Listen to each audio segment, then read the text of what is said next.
everyone. Thank you so much for joining us for another episode of FA Podcast. But before we dive into our today's discussion, I'd like to invite all our aspiring candidates to check our job openings on our careers webpage. You can search careers at Frontline Accounting. We have a variety of openings for accounting, non-accountant roles, and even internal positions. So make sure to check them out. You might just land the next position in Frontline. Well, Pia, speaking of positions, I can remember the time that I was first interviewed in Frontline way back pre-pandemic. And it was different from the hybrid setup that we have now, but with my memories, it was face-to-face and all the assessments were done in person. So we had this piece of paper we had to fill out, and then there was this personality test that we had to also answer using a specific computer in the operations area.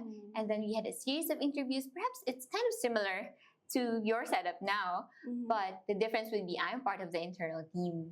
Right. Well, sounds a lot of process for you. Yes, it Definitely. Well, for me, I remember having multiple interviews because I saw the job opening in a Facebook page, and I sent my resume to an email. I think it was from a sourcing assistant in our recruitment team. And from then, I had to do first interview. And then I was actually, this is a fun fact, I was actually applying for the HR assistant role before because it was open. And then after the first interview, I was asked, I still remember it vividly, that I was called through the phone, and then I was asked if I wanted to be on the HR assistant role or in a recruitment assistant. And I said, either way, I don't really mind which position I'll be assigned to. And then I had another interview with the recruitment team. And then what was funny to me was meeting the team. Like the meet and greet was in a Zoom, and a lot of people were in the Zoom. I was overwhelmed, but it was fun for sure. It was the first time that I got to meet a lot of people in Zoom, aside from the online classes. But yeah, it was very fun for me, a fun experience. And then after that, very, very fast recruitment process. Afterwards, they called me, you got the job. So I got offered the job and then signed the day after. So it was very unique. It was a very fast recruitment process. Actually, here at Frontline, we do our best to fast track actually the application process, and we do our best to make sure that candidates are well informed of the stages, right? Definitely. Yes. So in line with that, so we'd also like to know about the warning signs in recruitment. So how do interviewers or you as part of the recruitment team, how do you assess the red flags in a candidate? Definitely. Well, as a recruiter, I've had a fair share of funny and also awkward moments during the interviews. Some of the applicants struggle with making eye contact. They talk bad about their employers before, and then some of them just lack the energy during the interview. And according to recruity.com, those are the behaviors that we can flag as red flags as a recruiter, and things that we should look out for, definitely. Well, surely there are this set of red flags we can see in a certain candidate, but well, with the roles that we have and per company, it may vary from position to position as well. Definitely. And it's a nice thing to take a look at it into a deeper sense, right? Definitely. So let's do a deep dive on that one. Joining us in this discussion today are two of our recruitment officers, Rox and Pam. Hi, guys. Hi. Could you introduce yourselves and a little bit about your role? Yep, so I'm Pam. I actually started as a recruitment assistant over 2 years ago. 2 years and 5 months to be exact. Just a month after Rock started. Yep, so same with Pam. By the way, hi, I'm Roxanne. So I also started as a recruitment assistant, so over 2 years and 6 months to be exact. Actually, we were one of the fresh grads. It was kind of an experiment in recruitment, being the guinea pigs. And so far, thankfully, everything is going well. It's great to know. Right, yeah. So we do have a set of questions ready. So we'd like to know more about the behavioral red flags in recruitment. But before we proceed with that and seeing the red flags in candidate, what are our personal red flags? So for me personally, my red flag perhaps would be my tummy is kind of weird. So sometimes I eat a lot. Sometimes I don't eat that much. So, I think it's kind of like moody. Well, it's part of life. How about I for see. you? Yeah. Well, honestly, I have a lot. I am kind of embarrassed to share. Well, I think a lot of people will be, relate, will be, will relate to this because I add a lot of things in my cart, but never ever checking them out. So I forget about them, and then when I check, oh, I have to buy this or maybe not. So I think it's a red flag. Yeah. How about you, Pam? On the spot, off the top of my head, it's probably that I'm a bit matampuhin or socky. But like when someone upsets me or does something that hurts me, I need time to process it, and then it takes time before I can approach the person. But in my defense, it's only if I care about the people. All right. How about you, Rox?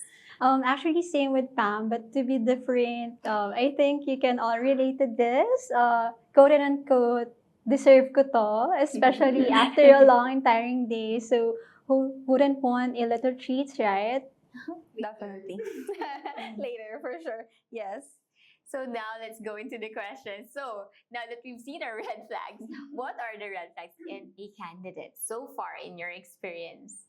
Just a disclaimer though, not all these red flags are universal. It's just what we think are red flags considering the culture of our company and the roles that we have open. Yep. So to start off, of course, first, being late or if no call, no show. Since time is crucial as recruiters, of course, for us, their character can be reflected with their attendance. Second, of course, if someone doesn't know anything about the company, aka no research, even the slightest detail. So, of course, it's really important. And third, their attire, even if it's, of course, virtual, especially with our setup, we still conduct interviews online. So, we need to be presentable. Fourth, of course, bad mouthing your previous company or employer. So that's totally a red flag, right, guys? Definitely. Yeah. And of course, fifth is the inconsistency when it comes to their employment dates, their educational background, the details about their work and responsibilities, or if they can't remember about their previous tasks. Yep. Right, Pam? Yep. And just to add to that, it's kind of a red flag as well if you're a bit overly confident. It's nice to be confident. It shows that you're confident with your skills and that you can contribute. But if you start acting like you're the second coming of Steve Jobs, you're gonna start wondering if you're kind of too full of yourself. And another thing is when you lack enthusiasm, as Pia mentioned earlier, it's important that you show that you're eager. It's very catching as well. So if you're eager, then we feel eager to have you in the team. And another thing is if you use too much hand gestures, you can use your hands, but just not too much to the point that you're gonna look like a mime. Don't put your head or lean your head on your hand as well, like you're about to take a nap. It just doesn't look well in the interview. And if you're asked about an error, feel free to tell us. It's best to be transparent and to let us know, and then just focus on what you learned after making that mistake. You're not perfect. You can trip while you're walking. And the last thing is probably if you're overemphasizing on the salary and benefits. We understand it's very important what you receive with your hard work. But if you focus too much on what you're going to be receiving, then we're going to start to wonder if you're focusing on the paycheck and not the job that you're getting. Yes. Yeah, that totally makes sense. Definitely. Well, long list for sure. But I know that the applicants also feel a little bit nervous going into an interview, which is totally normal. Definitely. So, as an interviewer or as a recruiter, how do you differentiate the nervousness and a true red flag? Yep. So when it comes to that, I think first is with the body language. So an applicant can be considered as into nervousness if they tend to do fidgeting, quick speech, since some of our applicants tend to do like rapping. So they talk too fast and sometimes they avoid eye contact. Well, if a true red flag, of course, they have defensive body language. And then, of course, like cross arms, I think Pam mentioned that earlier, leaning back or looking away from the camera, especially during their key moments. Yep. Yes. Yeah, so I can actually relate to that rapping for the candidates because when they are nervous, they tend to speak fast. Same goes with me. And there are times, even during my earlier years in my career, my teammates caught up with that. They caught that behavior, or not really behavior, but the tendency to talk really fast. So when I got the awareness, I was able to manage it, and then they trained me, they helped me to cope and become a better communicator. So right now, there are times when I still speak fast. It's a normal tendency, but awareness is key. And sometimes, still, when I'm nervous, I speak fast. So, granted that all candidates they have this nervousness. Is it normal? Is it okay? How do you manage their nervousness during an interview? And how do you find them to be a good cultural fit despite all those flags? Like whenever they're nervous, there are these other behaviors that show up.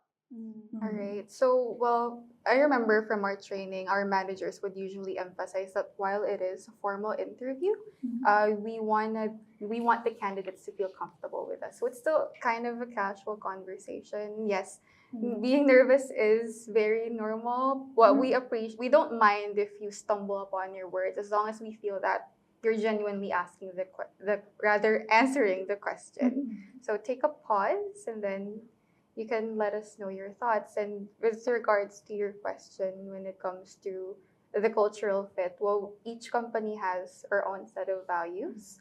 And of course, when we're growing the team, as much as possible, we consider those values if the candidates have those values. So for one thing, the first one would be so for one thing, it's to not compromise on quality. It's something that's usually emphasized here at Frontline, no matter how good you are at your work. So it's fine if you're average, but don't settle. Whenever there's a chance, go for above that, be above average. And of course, to act with courage. So during our feedback session from a couple of quarters ago, I kept mentioning that I want to step outside of my comfort zone. And a wise old man in the team said that why not just remove the box entirely? So it's a pretty good quote. I still remember it to this day. And after all, everything when it's fueled with courage turns out great. And another one is to act like an owner, which is actually something that's quite unique with Frontline.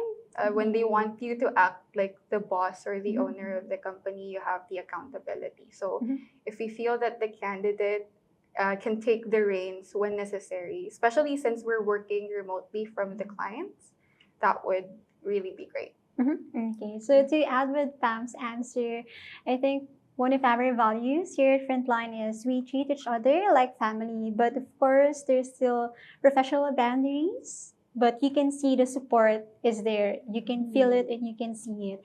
And lastly is always innovate, as what our CEO always tell us, stay ahead of the plane to ensure we're constantly improving and we always develop our skills. So of course, just to plug, for more in-depth values and guiding principles, you can check our newsletter released this January, written by our very own Pam. Yep, I think that's one thing about Frontline and why we've grown so much over the years. It's good that the company is growing, but it's very important that it's rooted on the culture that it started on. Yeah. Definitely, Pam. Well, I can relate to that. As a recruiter, I struggle with finding the right questions. It is very hard to assess the culture fit of the applicant, especially with the number of clients that we have. They have different teams and definitely different culture. So with that, how do you usually ask the right questions to uncover the potential issues of an applicant? Yep. So what we usually do here at recruitment is we do have several stages that the candidates would go through. So for one interview, we usually focus on, of course, the experience and just getting to know the basics on the candidate. And as you mentioned, we do have behavioral questions coming in, which is usually in the second interview where what we usually do. And what we like to ask is to focus on the problem solving of the candidate. So usually it's just to make sure that they can handle pressure because it's something we can't really escape as much as we get comfortable with the job over time. But what we want to know is how you handle it, not that you don't feel pressure. So that's one thing. And for the other, it's asking about how they work with others. Because as you mentioned, a lot of our clients have established a team here in the Philippines. So for a lot of them coming in, it's not a matter of them being the pioneer, although it does happen, but we have several big teams already, so they need to be able to, of course, communicate and collaborate with the teams that they've already established here. So we try to look into how well they work with others, and not just a matter of work, but in a personal level as well. If they're going to be able to build a good relationship with them, because, well, if it's a happy and good environment, it's a productive one, definitely. Okay, and just to add in that, of course, we asked about past experiences and challenges since past behavior is often the best indicator of future performance. So we'd like to have an overview how they handled past situations. And of course, lastly, we asked about long-term goals and motivations because as we know here at Frontline, stability is very important. So a clear vision for their career growth and how they see themselves contributing to the team is very important. Yeah, so with the set of questions we have, of course, we want to find the best fit. But how about if, on the contrary, we spot red flags? So how or what should recruiters do? Or in your case, what do you usually do when you spot red flags in a candidate? Yep, so for one thing, we like to take a step back. There are candidates who we feel are good, especially with just looking at their profile. And then when they come into the interview, you can tell that they have a lot of potential. But there are a couple of red flags that can sometimes be raised. We like to take our time. We do have the 8 hours in a day to work, but sometimes we need more time than that. And we usually use that time to reflect on whether we're going to be moving forward with the candidate or not. Second is we ask follow-up questions, especially if there are inconsistency or vague responses. So sometimes a red flag is just a misunderstanding, or sometimes we just need to rephrase the question so they can answer properly. We also take a lot of notes in recruitment. We're very fast typers because of that. So after the interview, we as I mentioned, we would reflect, but it's also the time that we can look at the candidate more objectively, because sometimes we can't really decide on the spot. So we go over the notes and wonder or go over if there would be a good fit with what the role is looking for in terms of course, qualifications and among other factors as well. Yep. Next is, I think Pia and Pam can relate. We consult with a colleague or teammates, of course. Sometimes when we overlook potential red flags, or if we misinterpret them too harshly, it's good to get feedback from them so that we can have a different perspective and help us to make an informed decision. Yep. And one last thing is considering their potential for growth as well. Sure, there are red flags, but there's a lot of gray around the black and white. So, sometimes that red flag isn't necessarily red. It could also be a sign of where they can still grow. That's a really nice perspective, instead of mainly just seeing it as a red flag, you see it as a place of growth. Yeah, and I think that also resonates a lot with Frontline's values and culture too. Definitely. So another question that popped in my mind would be, as a recruiter, you do experience or encounter a lot of candidates. It varies from case to case, but there are times, possibly, that you'll encounter a candidate with very rich experience but has more red flags. Or would you rather encounter a candidate who has lesser red flags? Because of course, no one's perfect. So probably there's a red flag one way or another, but minimal, yet has no experience either in the international side or maybe say more of the Philippine experience, but not the Australian, the UK, and the US, or maybe perhaps a fresh graduate. So what's your take on it? It really depends on the openings that we have, because it really changes from time to time. But essentially what we do is, just because we don't have an opening now doesn't mean that it's a no for you forever. We do have a process that we call active pooling. So we place there the candidates that don't necessarily have an opening that perfectly matches them right now. And then we get back to them as soon as an opening comes up that we think would be great for them. It can take time, but we assure the candidates during that time that we are actively looking for any potential opening for them. I agree with what Pam said. And of course, just to add with what we have talked already is their personality. It's very important that that person is trainable. They can work well with the team, not only with their own team, but also with the clients itself. And then, of course, their attendance, which is very important with us since most of our openings, we still have clients who offers work from home. So we need to take note of that. Well, thank you so much for that, Pam and Rox. Surely great tips. Well, for me and for other recruiters out there. Well, we hope this discussion helped the recruiters out there to be more smarter and careful and when evaluating applicants. Yes, and for applicants, don't worry, you can still take a look at your previous interview experiences and rewind and review any potential red flags you had before. So there's still more chance. You can still correct, you can still practice before your interview. And this has been such a wonderful conversation, actually very fruitful, not just for one side, we have for recruiters and also for applicants. It's very much a win-win.